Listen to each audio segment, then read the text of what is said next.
Bom dia, sétimo ano, tudo bom? Olha só, essa semana o que que a gente vai fazer? Vamos rever os módulos 10 e 11, tá? Eu vou fazer uma revisãozinha, falar das características, dar uma explicaçãozinha sobre esses dois módulos, tudo bem? Antes disso, eu queria falar com vocês sobre organização de estudo, tá? O que que acontece? Toda segunda-feira é postado lá no Google Sala de Aula as aulas da professora de produção textual, eu. Então, você toda segunda-feira, além da minha, é claro, você tem outras aulas, mas você tem a aula de produção textual.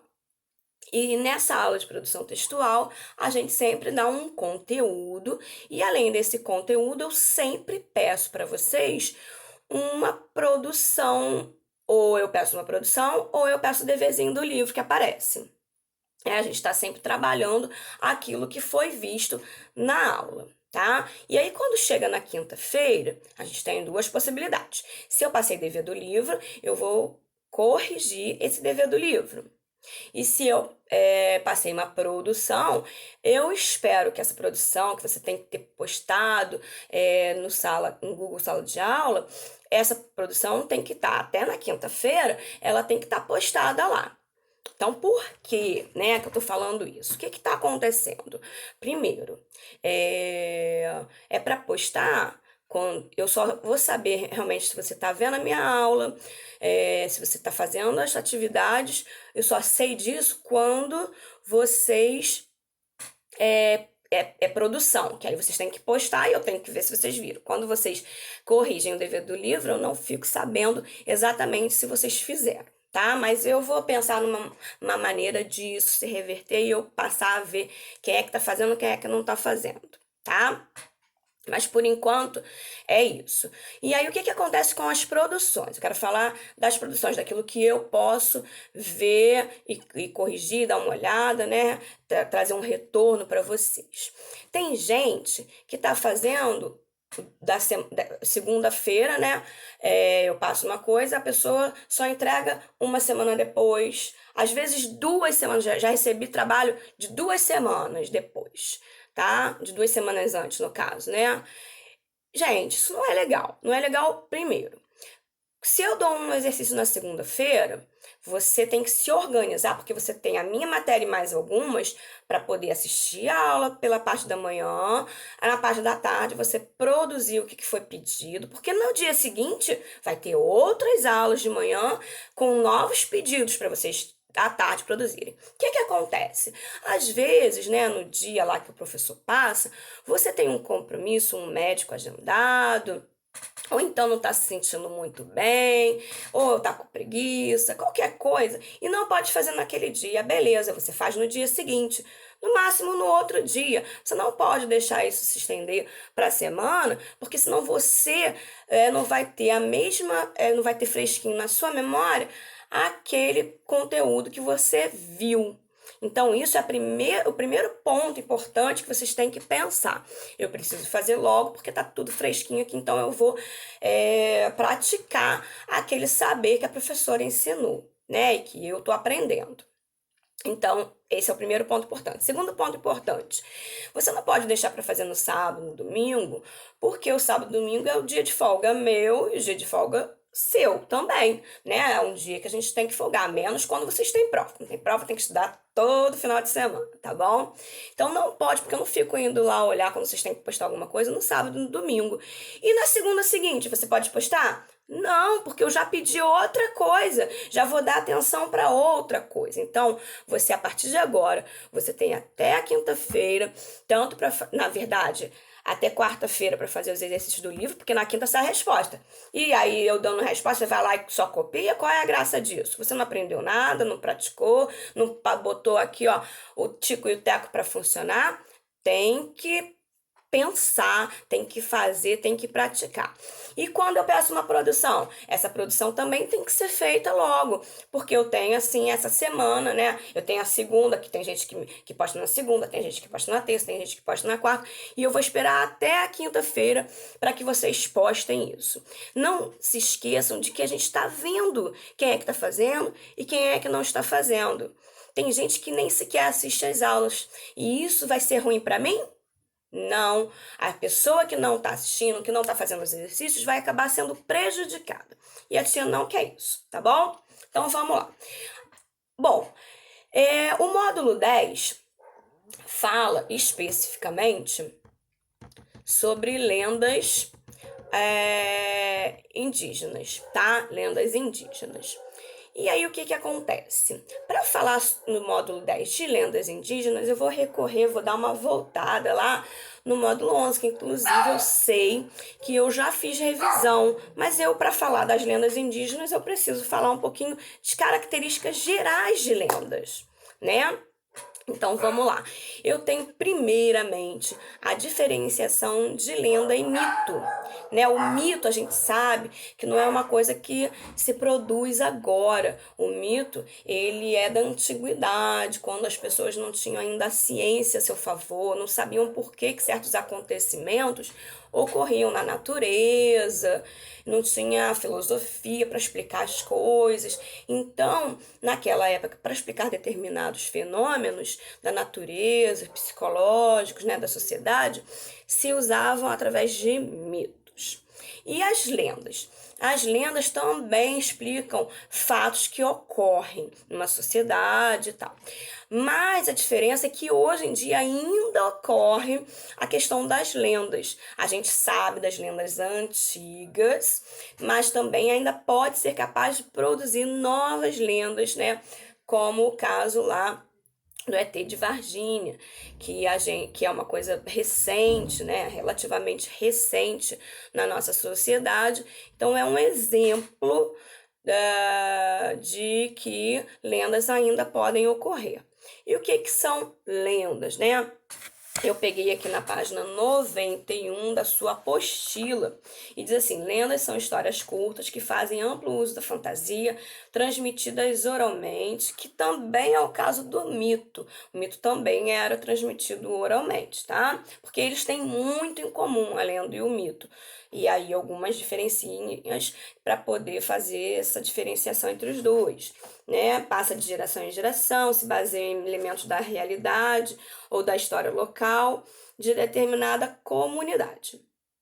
Em geral, são criadas pelo povo para simbolizar uma situação verídica. Por exemplo, a lenda do boto cor-de-rosa, que faz referência ao caso de moças que têm filhos de pais desconhecidos, para amenizar para as crianças explicações. Também, quando a gente quer falar com alguma criança, né, para poder amenizar coisas que eles façam. A gente fala que existe um bicho-papão para a criança ficar retraída de fazer determinadas coisas, e a gente usa esse artifício, né, para engambelar uma criança a não cometer determinados delitos, né, não mentir, não fazer bagunça, enfim, a gente fala o bicho-papão vai pegar, e aí esse bicho-papão é uma lenda. É por isso que muitas vezes tem esse motivo de ser usado. E essas lendas, elas são narrativas que constituem o indivíduo de uma sociedade, tá? Fala da presença de fantasia popular, né? Um traço marcante da lenda é que elas não têm tempo e espaço definidos. Ninguém sabe ao certo dizer quando que essas lendas foram inventadas e quem é o autor das lendas. Elas simplesmente surgiram e foram passando e ninguém foi lá e registrou de quem seriam as lendas, tá? Então, visto essas características básicas de lenda, eu vou vir aqui na lenda indígena, que no caso é página 110, para quem gosta de acompanhar a aula. Aí tem aqui, né, uma chargezinha da mula sem cabeça. falando: Mula, estamos sem gás para o balão, né? Era o Saci Pererê, que era um arteiro, aquele que fazia muita bagunça. Aí a mula sempre pergunta, né? E o quê? E aí o Saci ele queria usar o fogo que sai da mula sem cabeça para poder subir o balão. Então a gente fez aí numa história em quadrinho, num outro gênero textual, a gente fez referência a lendas, tá? Então depois diz aqui, né, que para relembrar, você estudou no módulo 9, a narrativa fantástica, maravilhosa, também rompe com a verossimilhança externa ao apresentar argumentos imaginários que distanciam o cotidiano. Então, o que acontece com essa questão da verossimilhança?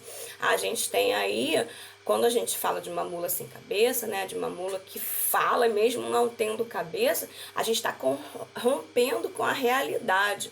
E aí a gente tem aí uma verossimilhança que depende da criação daquele enredo, depende de que gênero se trata. Se é uma lenda, a gente sabe que pode ter elementos fantásticos, fantasiosos, que não existem na nossa realidade.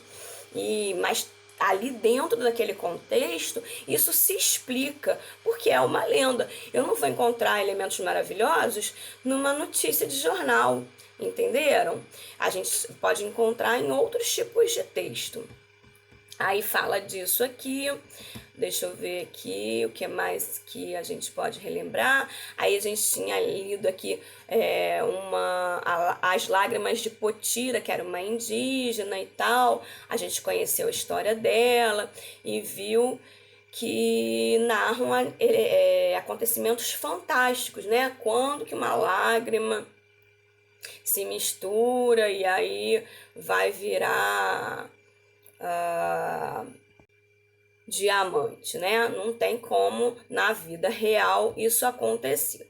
Deixa eu descer aqui mais. As lendas, muitas vezes, por serem passadas de geração em geração, sofrem mudanças ao longo do tempo. Por quê? Vocês já brincaram de telefone sem fio e aí perceberam que quando tem, né, muita gente contando, sem os outros de lá da ponta da fileira ouvirem a história do primeiro, quando ela vai se desenrolando. Uma vez eu vi um vídeo na internet, isso foi super engraçado. O cara fala uma frase para uma pessoa e ele tem que reproduzir essa frase até chegar lá no último, né? Depois de umas 20 pessoas. Gente, a frase mudou totalmente. Então vocês imaginem o que não ocorre com as lendas, né? Detalhes se perdem, são acrescentados, modificados, tá? Então, mas na essência acaba ficando a mesma, né? Porque a gente está contando uma história, a essência acaba não se perdendo. Então, o que nada mais é a lenda indígena desses povos que viviam em determinadas regiões. Porque, por exemplo, aqui no Brasil, quando os portugueses chegaram, eles encontraram os indígenas. E aí, muitas vezes, essas lendas se misturaram com os outros povos, né, que chegaram e transformando outras lendas ou modificando, agregando, né? Muitas vezes. E aí, com isso, a gente fecha lendas. Eu acho que eu já consegui retomar aí com vocês essa questão de lenda, né? Do mundo fantasioso.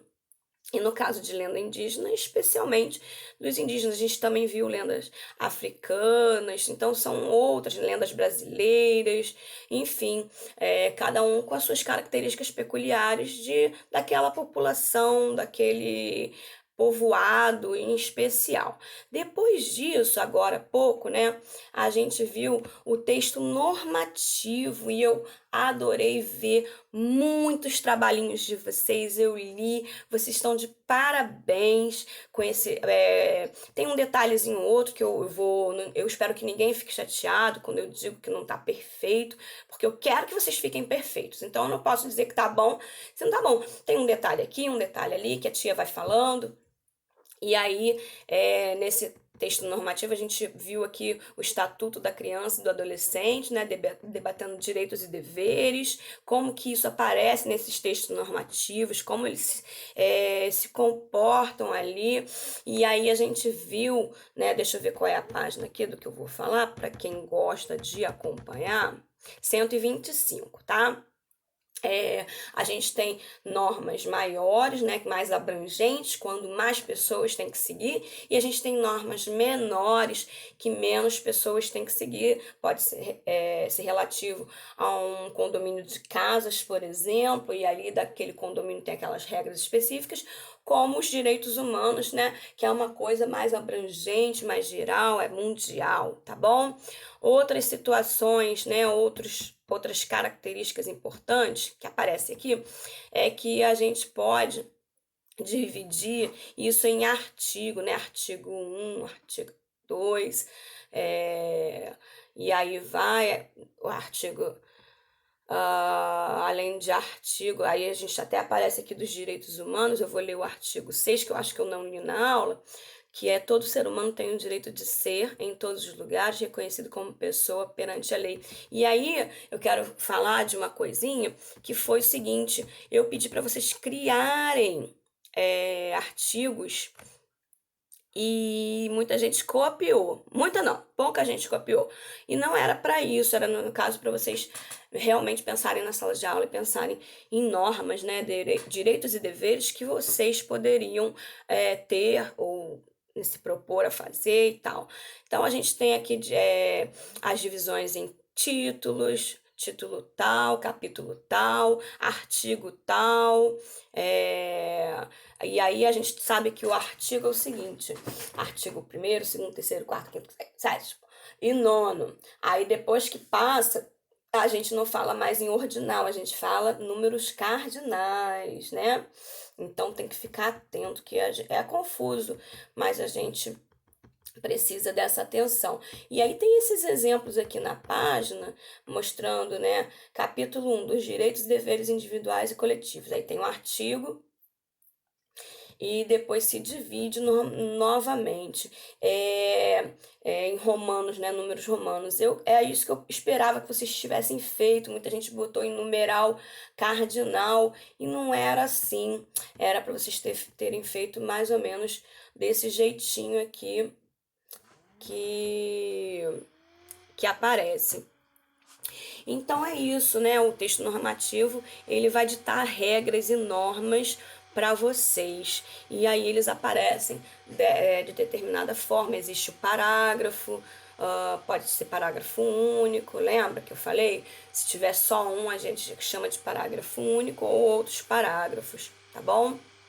Então, com isso aí, eu espero ter relembrado. Se vocês acharem que é pouco, vocês também têm a opção de rever, porque fica lá, né? A titia não deleta. Então, se você sentir a necessidade de ver determinada matéria, né? De repente você não entendeu ainda tão bem lendo, né? Eu acho pouco provável que você é esperto, inteligente. Mas às vezes, né, na preguiça, a gente fica às vezes vendo uma aula um pouquinho desatento, pensando em outras coisas, os probleminhas no crush, e aí acaba, né, se distraindo. E aí, nesse momento, não tem nada demais você voltar lá e ver a aula novamente, a aula completona, tudo bem? Esse foi só umas dicas, uns lembretes, mas tem a aula completa lá se você precisar. Uma beijoca!